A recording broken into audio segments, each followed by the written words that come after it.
আসসালামু আলাইকুম প্রিয় দর্শক, স্বাগত জানাচ্ছি আমার দেশ টপ নিউজে। সাথে আছে আমি আরমান মুজাহিদ। শুরুতে সংবাদ শিরোনাম। কক্সবাজারে এখনও প্রাথমিকের পাঠ্য বই পায়নি লক্ষাধিক শিক্ষার্থী। ফজলে করিমের আয়নাঘরে নির্মমভাবে পেটানো হতো প্রতিপক্ষকে। রাবিতে অকার্যকর সিনেট, 3 যুগ ধরে অচল রাকসু। বৈদেশিক সহায়তা স্থগিত ট্রাম্পের, ক্ষতিগ্রস্ত হবে বিভিন্ন দেশ। ব্রাভোকে ছুঁয়ে চূড়ায় ওঠার অপেক্ষায় রশিদ খান। এবার বিস্তারিত।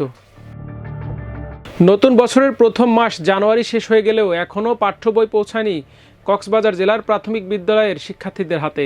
এদের মধ্যে চতুর্থ ও পঞ্চম শ্রেণীর শিক্ষার্থীদের হাতে পৌঁছায়নি একটি বইও। তবে প্রথম থেকে তৃতীয় শ্রেণীর শিক্ষার্থীরা কিছু কিছু বই পেয়েছে।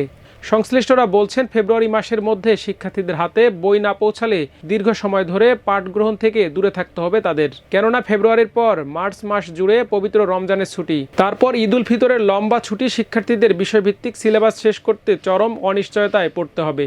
কক্সবাজার জেলা প্রাথমিক শিক্ষা কর্মকর্তা মোহাম্মদ শাহিন মিয়া জানিয়েছেন, চতুর্থ ও পঞ্চম শ্রেণীর বই 2-1টি উপজেলায় পৌঁছালেও সব উপজেলায় বই কখন আসবে কেউ বলতে পারছেন না। তবে বই পাওয়া মাত্রই তারা শিক্ষা প্রতিষ্ঠানে পৌঁছে দিচ্ছেন বলে জানান তিনি। ফজলে করিমের আয়নাঘরে নির্মমভাবে পেটানো হতো প্রতিপক্ষকে। শেখ হাসিনার টানা 16 বছরের ফ্যাসিবাদী শাসনামলে রাউজানের আতঙ্ক ছিলেন এমপি ফজলে করিম। জমির ক্রয় বিক্রয়, ভবন নির্মাণ, এমনকি কারো বাড়িতে কোনো অনুষ্ঠান করতে হলেও লাগতো তার অনুমতি। উপজেলা জুড়ে 16টি টর্চার সেলের সঙ্গে 3টি আয়নাঘরও ছিল তার। সেখানে প্রতিপক্ষের লোকদের এনে নির্মম নির্যাতন চালানো হতো, পিটানো হতো নির্দয়ভাবে। যাদের বেশি দিন আটকে রাখার প্রয়োজন হতো তাদের পাঠিয়ে দেয়া হতো মাটির নিচের অন্ধকার কুঠরিতে। ফজলে করিম ও তার লোকদের ভয়ে 16 বছর ধরে এলাকা ছাড়া কয়েক হাজার মানুষ। 5 আগস্ট হাসিনার পতনের পর নির্বাসিতরা এলাকায় ফিরলেও ফেলে আসা দিনগুলোর কথা স্মরণ করলে আঁতকে ওঠেন তারা। জুলাই বিপ্লবে শেখ হাসিনা পালিয়ে যাওয়ার কদিন পর ফজলে করিমও ভারতে পালানোর সময় বিজিবির হাতে ধরা পড়েন। তবে তার পাণ্ডাদের অধিকাংশই ঘাপটি মেরে আছে। মোবাইলে হুমকি দিয়ে এখনও আধিপত্য ধরে রাখার চেষ্টা করছে তারা। রাবিতে অকার্যকর সিনেট, 3 যুগ ধরে অচল রাকসু। দীর্ঘদিন ধরে রাজশাহী বিশ্ববিদ্যালয়, রাবির সিনেট ও কেন্দ্রীয় ছাত্র সংসদ রাকসু অকার্যকর হয়ে পড়ে আছে। ফলে বিশ্ববিদ্যালয়ের অবকাঠামো, গত একাডেমিক এবং প্রশাসনিক সহ বিভিন্ন কাজে স্বচ্ছতা ও জবাবদিহিতা নিশ্চিত করা সম্ভব হচ্ছে না। সিনেটের আচার্য, সরকার, স্পিকার মনোনীত সহ অধিকাংশ সদস্যই মেয়াদোত্তীর্ণ। বিশ্ববিদ্যালয়ের 1973-এর অধ্যাদেশের 21 নম্বর ধারা অনুযায়ী উপাচার্য বছরে অন্তত একবার সিনেটের সভা ডাকেন। নির্বাচন ছাড়া উপাচার্য নিযুক্ত হওয়ায় এ বডি অকার্যকর হয়ে পড়েছে।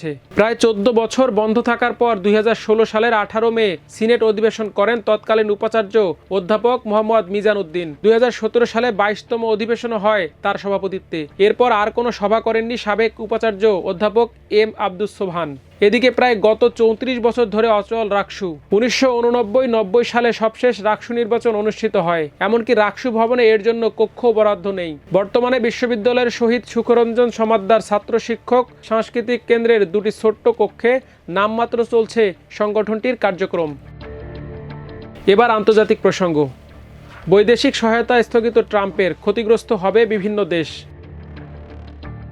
20 জানুয়ারি আমেরিকার প্রেসিডেন্ট হিসেবে দ্বিতীয় মেয়াদে ক্ষমতা নেয়ার কয়েক ঘন্টা পর আমেরিকা ফার্স্ট এজেন্ডার অংশ হিসেবে প্রায় সব বিদেশি সহায়তা সাময়িকভাবে স্থগিত ঘোষণা দেন মার্কিন প্রেসিডেন্ট ডোনাল্ড ট্রাম্প। এ ঘোষণায় বিশ্বব্যাপী কয়েক কোটি ডলারের তহবিল স্থগিত হয়ে যায়। আকস্মিক এই আদেশে বৈদেশিক সহায়তার ওপর নির্ভর করে থাকা দেশগুলোকে চরম সংকটে ফেলেছে। বিভিন্ন সহায়তা প্রতিষ্ঠানও সতর্ক করে বলছেন, ট্রাম্পের এ উদ্যোগে বিশ্বে অনেকের জীবন ঝুঁকিতে ফেলবে।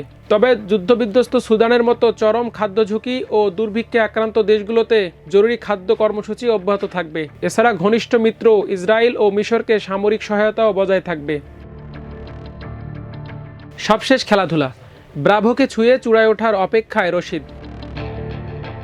এতদিন টি-20তে এককভাবে সর্বোচ্চ উইকেটের মালিক ছিলেন ডোয়াইন ব্রাভো। এবার তার পাশে নাম বসালেন রশিদ খান। গত সেপ্টেম্বরে সব ধরনের ক্রিকেটকে বিদায় বলে ব্রাভো। স্বীকৃত টি-20তে 582 ম্যাচ খেলে তার শিকার 631 উইকেট। গত 31 জানুয়ারি রাতে এসে টি-20তে খেলতে নেমেই ওয়েস্ট ইন্ডিজের সাবেক ক্রিকেটারের পাশে নাম বসান রশিদ খান। তারকা এই লেগ স্পিনারের সামনে এখন চূড়ায় ওঠার অপেক্ষা।